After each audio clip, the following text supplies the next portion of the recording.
Okay, let's be real for a second. For a lot of us, math class felt, well, more like a chore than an adventure, right? But what if we'd have flipped that script? Today, we're going to dig into a way to do exactly that. Yes, the question. The one you hear whispered in the back of pretty much every single math class. When am I ever going to use this in real life? Well, today, we're not just going to answer it, we're going to show you. So, what's the big secret? How do we do it? Well, it's this really powerful approach called project based learning, or PBL for short. And, the core idea is incredibly simple. You learn by doing. Okay, so what does that actually mean?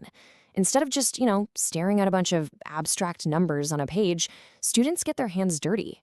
They're solving real world problems, problems that actually matter to them. It's a total game changer in perspective. To really get a feel for this in action, we're going to go on a little journey. I'm going to put you right in the driver's seat. You'll see exactly how this whole PBL thing turns you into a professional who's using math every single day, probably without even realizing it. Okay, first up on our journey, you're a bistro chef. That's right, you're running the kitchen where absolutely everything, every ingredient, every recipe, every single order hinges on you getting the math right. Just think about this classic kitchen scenario. You've made 2.5 pans of delicious lasagna. A customer comes in and orders 1 3/4 of a pan. How much do you have left? All of a sudden, subtracting mixed numbers isn't just some random exercise from a textbook, is it? Nope. It's the difference between a happy, well-fed customer and an empty serving tray.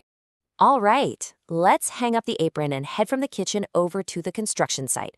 Your new role? You're an architect, and your big project is to design a tiny house. In this job, precision is absolutely everything. I mean, every single fraction of an inch matters. And believe me, the stakes are high. Picture this. You need to cover a wall that's 13 3/4 feet long, and the planks you have are 2 5/8 feet long each. How many are you going to need? See? This isn't just about dividing fractions anymore. This is about managing your materials, your budget, and making sure your beautiful design can actually be built. Okay, let's switch gears completely. Time for something a bit more rock and roll. Your next job, you're a music festival planner. You are the mastermind making the entire event happen, from booking the bands to making sure there's enough food for the crowd. And guess what? You're using ratios and rates to pull it all off. So, for example, a band charges, say, $1,800 for a 90-minute set. So what's their cost per minute? That might seem simple, but that is the real-world work of an event planner. You're using unit rates to manage massive budgets and create tight schedules to make sure the whole festival runs like a well-oiled machine.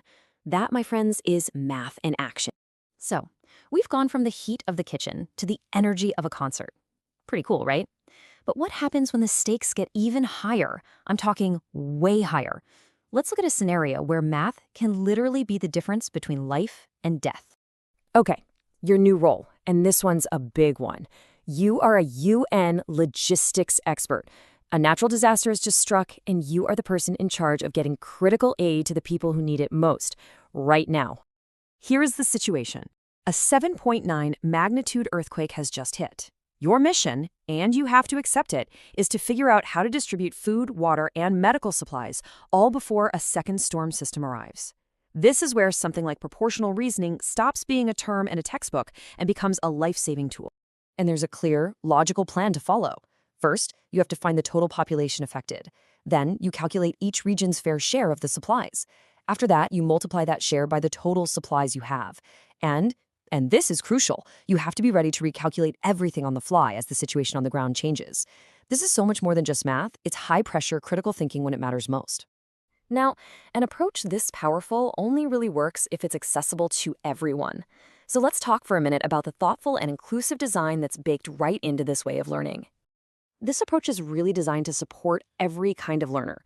We're talking about things like simple step-by-step guides for each calculation, visual aids like fraction bars, even using real-world objects to act out the problems.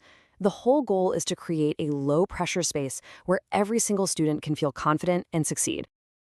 There's a note for parents in the guide that sums it up perfectly. It says, connecting fractions to daily tasks adds purpose and lowers math anxiety. And that's really the heart of it. It's not just about teaching the mechanics of math, it's about taking away the fear that so often goes along with it. So when you put it all together, what's the true impact of learning this way? Let's take a step back and look beyond just the numbers. I mean, just think about the difference. Traditional math so often leaves you sitting there wondering, why on earth do I need to know this? But with project-based learning, that question completely flips. It becomes, hey, here's how I can use this. The whole focus shifts from just chasing the right answer to actually understanding the process and seeing how it applies to the real world. And that really leaves us with one final thought to chew on. What if math class wasn't just about finding answers, but was actually about starting adventures?